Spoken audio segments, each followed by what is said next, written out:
Man mata, siapa yang mati, wa alaihi siyamun, punya utang puasa, somaan waliyuhu, ahli warisnya wajib menggantikan puasanya. Assalamualaikum warahmatullahi wabarakatuh. Alhamdulillah wassalatu wassalamu ala Rasulillah wa ala alihi wa sahbihi wa man tabi'ahu wa mawala. Anak raja memakai katun dipakai di musim pandemi. Saya tidak lagi berpantun, sudah dibawakan oleh Dr. Jimmy. Yang saya hormati Direktur Utama, CEO, Komisaris, Bapak Ibu, hadirin hadirat, yang besar tak dihimbau gelar, yang kecil tak disebut nama. Insya Allah kita semua dimuliakan Allah Subhanahu wa Ta'ala. Amin ya Rabbal Alamin. Judul kita memaksimalkan ibadah di era pandemi COVID-19. Mudah-mudahan yang datang ini cuman COVID-19, jangan lagi COVID 20, 21, 21. Wah, 19 aja pun kita udah kacau banget. Tapi jangan sampai tidak beribadah karena COVID-19. Ini bahaya. Kau udah store uang kurban? Nah, belum. Kenapa? Karena COVID. Nah, jadi kata COVID, aku memang salah, tapi tak sampai begitu, betul. Sikit-sikit COVID. Nah, jadi COVID. Liang lahat baru tahu. Oleh sebab itu maka sebetulnya tidak ada alasan untuk membuat kita tidak beribadah karena COVID. Karena Islam ini semuanya bisa ditawar. Yang harga mati itu cuma NKRI. Puasa misalnya. Kalau ada yang tidak bisa puasa, faman kana minkum maridhan, siapa yang sakit, au ala safarin, atau musafir, bisa ditawar, fa'iddatum min ayyamin ukhar, ganti di hari yang lain. Kalau di hari lain juga nggak bisa diganti, Ramadan nggak bisa, Syawal nggak bisa, Zulqa'dah tidak bisa, Zulhijjah tidak bisa. Fidyatun tu'amu miskin, bayar fidyah. Jadi tidak ada cerita. Bahkan hukum tertinggi sekalipun dalam Islam, hukum mati itu bisa dibayar dengan syarat keluarga ahli waris mau memaafkan. Makanya kalau ada niat-niat membunuh, tanya dulu ahli warisnya. Faman ufiya lahu min akhihi syai'un, kalau keluarganya mau memaafkan, fattiba'un bil ma'ruf, bisa dibayar dengan 1000 dinar. Dinar itu koin emas, beratnya 4,25 gram. Ya lebih kurang 3 juta lah. Kata orang 3 juta, tapi karena kita udah lama kenal 3 juta aja. Jadi kalau 3 juta kali 1000 sama dengan 3M. 3 miliar bisa dibayar. Jadi orang kalau paham nih hukum Islam, dia menjadi mengerti dan tidak merasa sudah melalaikan ibadah. Waduh, saya dosa besar betul saya Pak Ustaz. Kenapa? Sudah enggak sholat Jumat 3 kali. Nampaknya saya ini sudah kafir Pak Ustaz. Enggak. Sholat Jumat itu bisa diganti sholat zuhur. Sholat zuhur pun tak bisa Pak Ustaz. Kenapa? Karena saya tidak bisa berdiri. Sholat duduk di kursi. Duduk pun tak bisa, berbaring miring ke kiblat pun tak bisa, terlentang pakai isyarat mata pun tak bisa berkedip, mati je lah. Artinya apa? Ini kita bahas satu persatu karena mendekat dengan Idul Adha, maka saya bahaskan dulu hadisnya dalam Sunan Nasa'i. Diriwayatkan dari istri Nabi namanya Hafsah. Hafsah ini kakak Abdullah bin Umar, anak Umar bin Khattab, anak khalifah kedua. Nabi tidak pernah meninggalkan puasa ayyamil ashri. Ayyam artinya hari, ashri 10 hari pertama bulan Zulhijjah, Nabi tidak pernah meninggalkan puasa itu. Hadis ini ada kontradiktif sedikit, tapi sebagian ulama memakai hadis ini dalil puasa 10 hari di awal Zulhijjah. Dan itu insya Allah jatuh pada tanggal 22 Juli, hari Rabu depan. Jadi kalau ada karyawan, dokter, keluarga besar rumah sakit Awal Bros yang terbiasa, mana tahu terbiasa ganti-gantian makan siang bayarnya hari Rabu, beruntunglah yang Rabu ini. Kau Rabu depan kan? Mana tahu ada tradisi begitu. Maksud saya digeser aja ke Selasa. Karena Rabu depan itu sudah mulai bagus puasa. Ibu-ibu bagus puasa. Karena pertumbuhan itu ke atas. Bukan itu alasan puasa. Mengganti puasa yang tinggal kemarin 7 hari di bulan Ramadan. Kemarin sudah diganti di Syawal, niat sudah Pak Ustaz, kue hari raya banyak, tamu tak datang. Maka diganti di Zulqa'dah.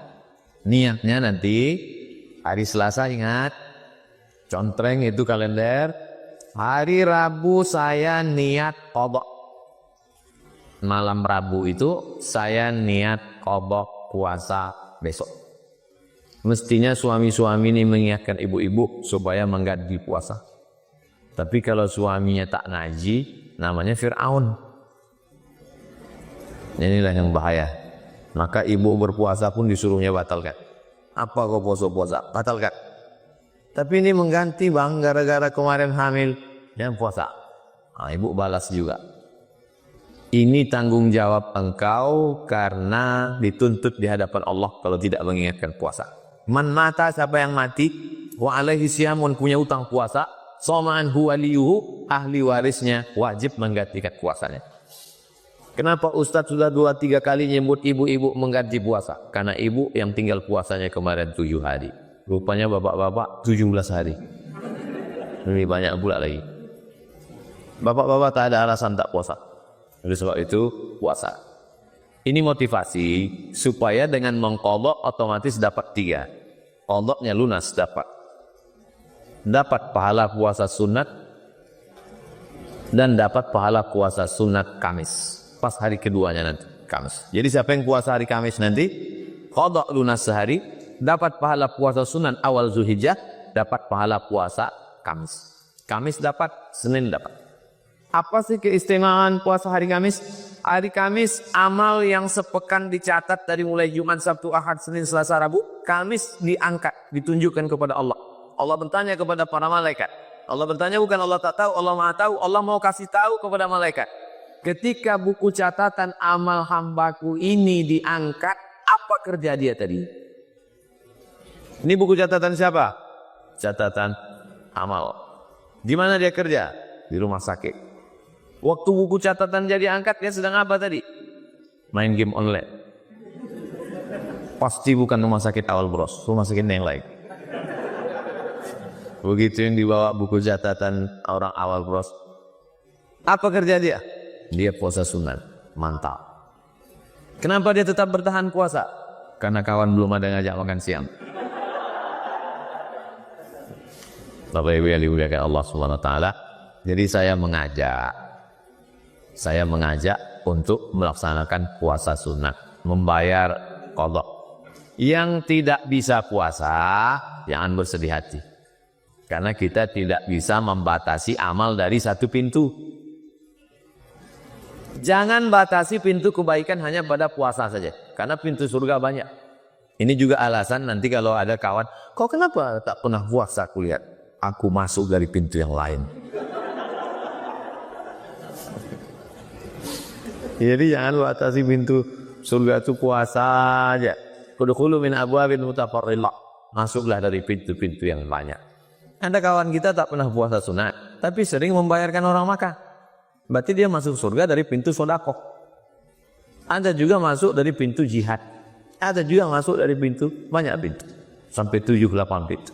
Oleh sebab itu maka kalau tidak bisa puasa, hari Rabu nanti banyak-banyak sholat sunnah.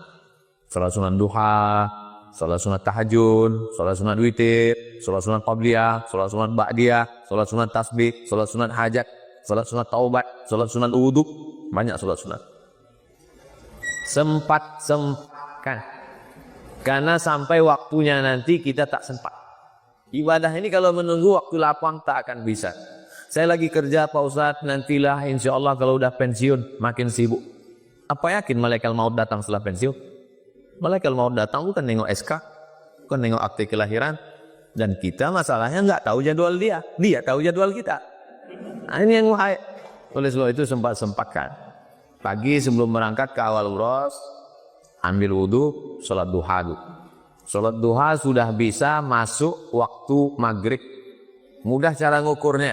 Kalau waktu maghrib di Pekanbaru 6.30, sekarang maghrib di Pekanbaru 6.30, maka duha sudah bisa 6.30 pagi. Jadi kalau ibu berangkat jam 7 dari Panam, jadi Tenayan, dari Simpang Bingung, Simpang yang sampai sekarang belum mendapat hidayah. 7 jam dari situ baru dapat kebenaran. Simpang benar di Rokan Hilir. Mohon maaf ya tinggal di Simpang Bingung. Jadi dari manapun datang mau kawal uros, sholat sunat duha. Usolli sunnatat duha. Raka'ataini lillahi ta'ala. Allahu Akbar. Ibtitah, Fatihah, Wadduha. Wadduha tak apal alam nasroh. Alam nasroh tak apal yang lama-lama lah kul. Habis itu rakaat kedua qul falaq, kalau tidak juga qul binas, tak juga kul hubalil. Kita apa-apa. Bukan dia wajib membaca ini sunat. Habis itu istighfar agak 2-3 kali, 10 kali, astagfirullahalazim, astagfirullahalazim, berzikir, lindungi aku ya Allah. Aku mau mencari nafkah yang halal nih ya Allah. Aku memberikan anak, istri, keluarga makanan yang baik-baik supaya mereka menjadi hamba Allah soleh-solehah. Itu ibadah. Memaksimalkan ibadah. Baca Quran ibadah, zikir ibadah, selawat ibadah. Bekerja dari pagi sampai petang sampai siang, yang mengamankan, yang berada di parkir, yang ada di basement, yang ada di atas, semua bernilai ibadah. Tapi bukan ibadah. Ini mesti dibedakan. Ada yang ibadah, sholat ibadah, sedekah ibadah, baca Quran ibadah, zikir ibadah, kurban ibadah. Tapi ada bernilai ibadah. Jangan nanti karena saya katakan bekerja ini ibadah, pas nanti azan zuhur, hayya 'alas shalah. Kau tak sholat? Ini ibadah. Karena sholat itu ibadah mahdhah, pure, murni ibadah. Sedangkan perilaku, perbuatan, tindak tanduk kita ini adalah perbuatan yang bernilai ibadah. Maka kata Syekh Muhammad Al-Ghazali, membangun masjid dengan membangun pabrik sama pentingnya. Itu kata Syekh Muhammad Al-Ghazali, ulama besar dari Al-Azhar Mesir. Membangun masjid ibadah, membangun pabrik bernilai ibadah. Karena membangkitkan etos kerja umat, menyelamatkan umat dari kemiskinan. Membangun masjid ibadah, membangun rumah sakit juga ibadah. Bangga kita sebagai umat Islam. Siapa itu? Punya orang Islam. Ada kebanggaan yang luar biasa. Itu bukan cerita masalah rasis, bukan masalah fasis, bukan anti suku perbedaan agama. Kita menjaga kebinekaan. Tapi sebagai seorang muslim, saya bangga ketika ditanya orang, Ustaz dari mana? Dari Pekanbaru. Oh, Bang Sakit awal bros tahu? Oh, tahu saya kata. Pernah Ustaz di sana? Nah, ada lah beberapa. Sekarang baru nampak fotonya udah. Bapak Ibu yang dimuliakan Allah Subhanahu wa taala. Jadi kita mesti berpikir universal, tidak lagi parsial, berpikir global, tidak lagi terkurung kata dalam tempurung. Kata aja sekarang udah keluar dari tempurung. Masa kita jadi kata masuk di tempurung? Oleh sebab itu kita berpikir lebar dan luas. Lalu kemudian dari tanggal 1 sampai tanggal 8 nanti insya Allah hari Rabu, Kamis, Jumat, Sabtu, Senin, Selasa, Rabu. Habis selesai puasa qadha ibu bapak. Kamisnya tanggal 9 jangan sampai tidak puasa. Karena tanggal 9 itu namanya puasa Arafah. Yukaffirus sanatal madiyata wal baqiyata. Mengampunkan dosa setahun yang lalu dan setahun yang akan datang. Pandemi COVID-19 tidak menghalangi puasa. Apa hubungan urusan pandemi dengan puasa? Kau nggak puasa sunat Arafah? Enggak. Kenapa? Aku tak tahan nengok maskernya. Asal pakai maskernya mau buka aja bawaannya. Apa hubungannya? Aku tak tahan nengok masker warna hijau ini nampak macam kulit semangka. Tak ada hubungan. Oleh sebab itu maka maksimalkan ibadah, tingkatkan ibadah. Justru dengan pandemi ini orang semakin tersadarkan. Selama ini kita sudah sibuk menjadi masyarakat yang konsumtif, konsumeristik, masyarakat yang materialistik, menganggap bahwa dunia inilah segalanya. Datang COVID, tersadarkan. Ternyata adidaya tak berdaya. Ternyata materi tak bisa menolong. Ternyata orang yang tinggal di istana Saudi Arabia yang begitu ketat, hebat, kerajaan ditebus oleh COVID yang tak terlihat. Maka manusia sadar, banyak yang stres, ada juga yang stres bunuh diri. COVID pun heran, aku belum datang, kau udah bunuh diri gitu dia.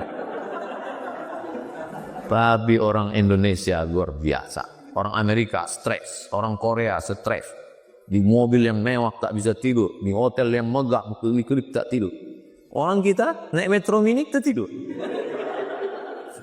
Sampai lewat pintu gang rumah. Tidur itu kan karena hati tenang. Makanya kalau ada jamaah tertidur mendengar saya ceramah, biarkan. Berarti hatinya tenang. Masa orang sampai pergi ke rumah sakit, konsultasi sama psikiater, psikolog hanya untuk tidur. Tiba-tiba dia sudah tidur. Berarti dia belum sampai pada substansi isi ceramah. Isi ceramah itu kan menenangkan jiwa kan. Ya ayyatuhan nafsul mutmainnah, wahai jiwa yang tenang. Orang sibuk tahajud mau tenang. Orang sibuk berzakat sedekah mau tenang. Dia baru lihat wajah Ustadz sudah kenal. Ustadz Nila, itulah hai Ustadz Somad. Kita disindirnya ketawa kita. Padahal diketawakannya kita tak. Kata jamaah, tak ada, saya ceramah itu tak ada niat sindir-menyindir. Saya termasuk ustadz yang to the point. Tak pandai saya sindir-menyindir. Karena beberapa kali saya menyindir, yang disindir itu tak datang pula. Nabi yang dimuliakan Allah SWT. Hadis tanggal 9, nasub hari Jumat. Di hari Jumat itu amal yang paling afdal. Tadi kata Pak Ustadz puasa 10 hari. Iya. Berarti hari Jumat itu nanti kan haram berpuasa Pak Ustadz. Puasa haram karena hari Jumat. Puasa haram karena Idul Adha. Idul Adha tak boleh puasa. Idul Fitri tak boleh puasa. Ayam Tasrik 11, 12, 13 tak boleh puasa. 5 hari tak boleh puasa. Tapi dapat pahala puasa karena dari sholat subuh sampai motong hewan kurban tak ada makan. Dari sholat subuh tak ada minum teh, tak ada minum kopi, tak ada minum susu, tak ada sarapan, tak ada nasi uduk, ayam penyet, ayam patah, ayam musang, ayam mati, tak ada. Sampailah kemudian menyembelih hewan kurban. Setelah hewan kurban disembelih, dibelah dadanya, diambil hatinya, dicuci bersih, hilangkan darah-darah pun najis, tak boleh makan darah. Dracula boleh. Setelah itu lalu kemudian disiram limau, yang tak paham limau jeruk, yang tak ngerti jeruk oranye. Lalu kemudian dibakar. Setelah itu Allah mabarik lana fima razaqtana wa qina adzabannar. Itulah untuk mengambil barokah. Itulah makanan pertama. Apa yang kau makan dari subuh Idul Adha tadi? Alhamdulillah Pak Ustaz, inilah makanan pertama, sunnah. Tapi udah 2-3 batang asap tadi Pak Ustaz, oh tak bisa. Ini kita mendapatkan pahala puasa 10 hari. Inilah amal yang paling mulia. Ma min ayyamin, tidak ada hari. Al-amalu salihu fihinna ahabbu ila Allah. Beramal saleh pada hari itu lebih dicintai Allah min hadhil ayyamil ashri. 360 hari dalam setahun, tak ada yang lebih disukai Allah untuk beramal melebihi 10 hari ini, dan itu jatuh pada Rabu depan seminggu lagi. Mudah-mudahan Ustaz Somad hidup sampai seminggu lagi. Oh, tak ada yang mengaminkan. Jamaah juga. Bapak Ibu yang dimuliakan Allah Subhanahu wa taala. Nabi mengambil kambing karena ini bertanduk. Apa makna kambing bertanduk? Sudah cukup umur. Kenapa dilihat dari tanduknya? Karena kambing tak punya akte kelahiran. Bagaimana kita tahu kambing sudah cukup umur dengan tidak? Dari tanduknya. Amlahaini, putih bersih. Nabi itu dicarinya kambing yang sudah cukup umur supaya dagingnya empuk, enak dimakan. Dicari kambing yang putih bersih karena itu yang paling disayang. Tak ada warna hitamnya, putih semua. Itu yang disembelih. Jadi kemarin waktu acara streaming ada pertanyaan, Ustadz Somad, acara kemarin streaming dengan Juleha. Juleha ini juru sembelih halal. Ustadz Somad, di kampung kami, kambing itu sebelum dipotong, dimandikan dengan air bunga, dipakaikan kain putih. Oh, berarti kampung Anda orangnya dinamis. Tak ada kambing putih, dibalutnya pakai kain putih. Yang aslinya kambing paling putih, paling suka, paling suci, paling bersih. Ini simbol menunjukkan kalau yang paling kita suka kambing warna putih, kenapa kita menodai diri kita dengan dosa yang hitam? Kalau kita disuruh ikut Nabi mencari kambing putih, kenapa kita suka mencari kambing? Oleh sebab itu carilah kambing putih. Tapi masalah warna ini tidak wajib, tidak rukun, tidak syarat. Jangan dijadikan pula alasan. Sekarang ini banyak orang sedang nyari alasan. Kenapa kau nggak kurban? Belum ketemu kambing putih. Kambing abu-abu pun tidak apa. Jadi ada rukun, ada syarat, ada wajib. Kambing warna putih bukan suruh, bukan rukun, bukan syarat, bukan wajib. Tapi kambing cukup umur, syarat. Kalau tak cukup umur, dagingnya belendir, tak enak dimakan. Motong sendiri, terkait dengan pandemi, tak bisa motong sendiri. Bukan rukun, bukan syarat, bukan wajib. Serahkan. Tausiah saya hari ini, kerjasama Rumah Sakit Awal Bros dengan Tabung Wakaf Ummah. Saya setengah jam, nanti ada pertanyaan-pertanyaan, minta tolong tulis di kertas, atau nanti teknisnya terserah. Lalu kemudian sebelum saya jawab pertanyaan, Ketua Yayasan Tabung Wakaf Umat, Ustadz Al-Nob Dinar LC, sahabat saya di Mesir, alumni Azhar, akan presentasi tentang tabung wakaf umat, karena mereka ini membawa kambing-kambing ke suku pedalaman. Yang selalu saya datang naik sampan 5 jam ke dalam itu kambing itu akan dibawa ke dalam nanti. Itulah kambing yang naik sampan sebelum dipotong. Bayangkan itu. Nah, itu sudah ada berapa kemarin, 70-an sekian yang ikut. Nah, lalu kemudian ada beberapa program. Intinya ibadah inilah yang akan menguatkan kita. Kalau ibadahnya kuat, hatinya tenang, imannya mantap, imunnya naik, Pak Dokter terselamatkan, terbantu. Karena ujung tombak perjuangan ini adalah Pak Dokter, Bu Dokter, Ibu Bidan, Ibu Perawat. Ini ujung tombak, bemper paling depan. Kalau tabrakan ini yang remuk duluan. Kalau saya ini kenal pot di belakang, kecuali ditabrak dari belakang. Oleh sebab itu maka mereka ini ujung tombak. Sudah berapa dokter yang meninggal dunia? Saya ketika membaca dulu ada perawat meninggal dunia, pas mau dikuburkan tak diterima oleh orang itu, hampir saya banting HP itu. Untung ingat saya banyak nomor penting di situ. Bisa-bisanya dia bukannya membantu mendoakan.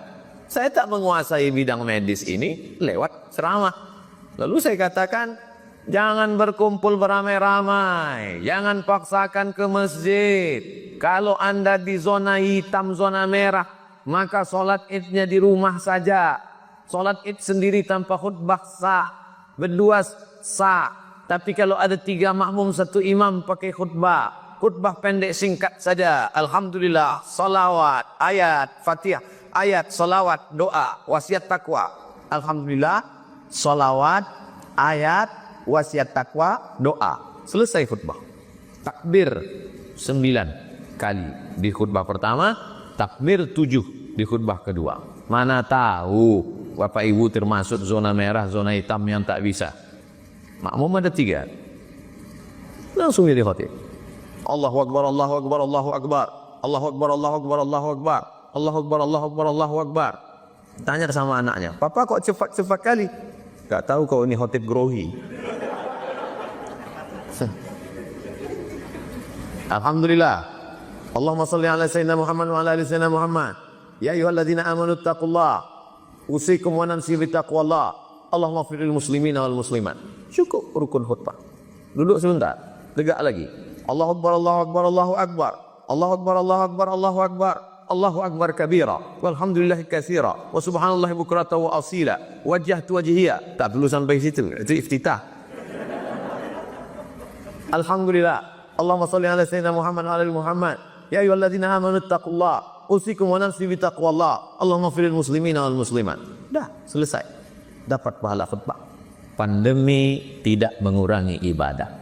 Kuatkan hati dengan berzikir la ilaha illallah, la ilaha illallah. Jadidu imanaku, refresh iman kamu, tenangkan jiwa kamu. Jangan bersandar kepada manusia. Karena ketika gelap datang, bayanganmu pun akan meninggalkan diri. Bukan hadis Nabi, dapat saya di grup WhatsApp. Jangan bersandar kepada makhluk, bersandarlah kepada Allah.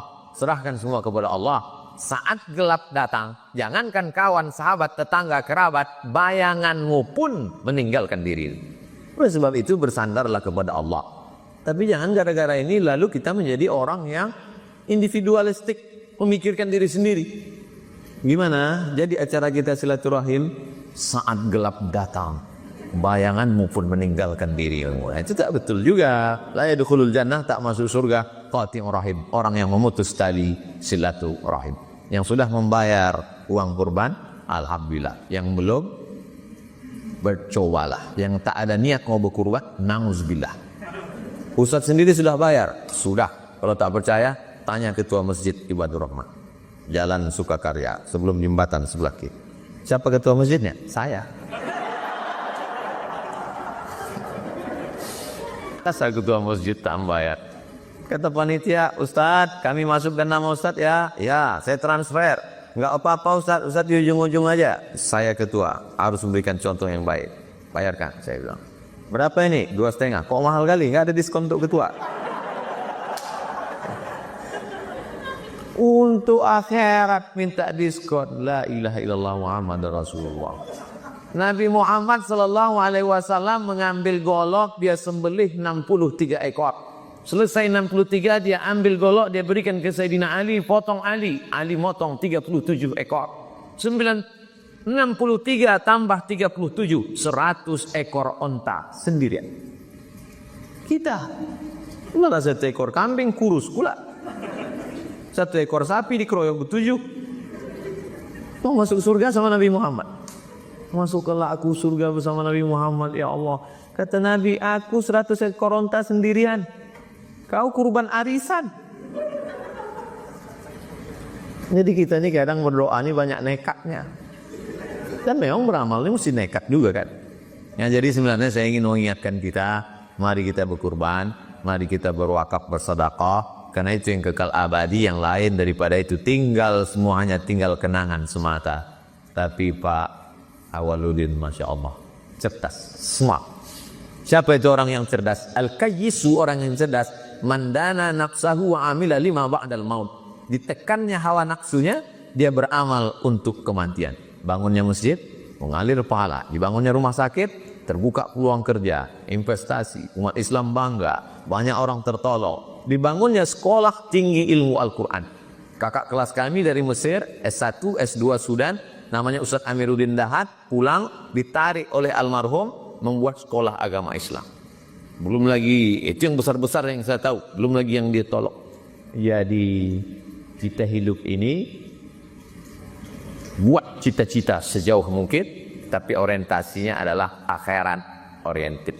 Kalau dunia kau kejar, akhirat tak dapat. Tapi kalau akhirat kau kejar, dunia akan bersimpuh di bawah tapak kaki. Habis waktu 30 menit. Selanjutnya Ustadz Ketua Yayasan Tabung Wakaf presentasi. Setelah itu baru saya jawab pertanyaan-pertanyaan tadi. Sahabat-sahabat yang mengikuti program streaming, bingung saya mau menyapa kemana? Mana kamera yang streaming ini? Nampak macam pot bunga. Hai guys. Keluarga besar Rumah Sakit Awal Bros, dari mulai Batam sampai ke kota yang paling jauh, ujung pandang. Kita bersama, jangan kemana-mana, jangan tengok pulsa, insya Allah dibalas. Terima kasih. Assalamualaikum warahmatullahi wabarakatuh.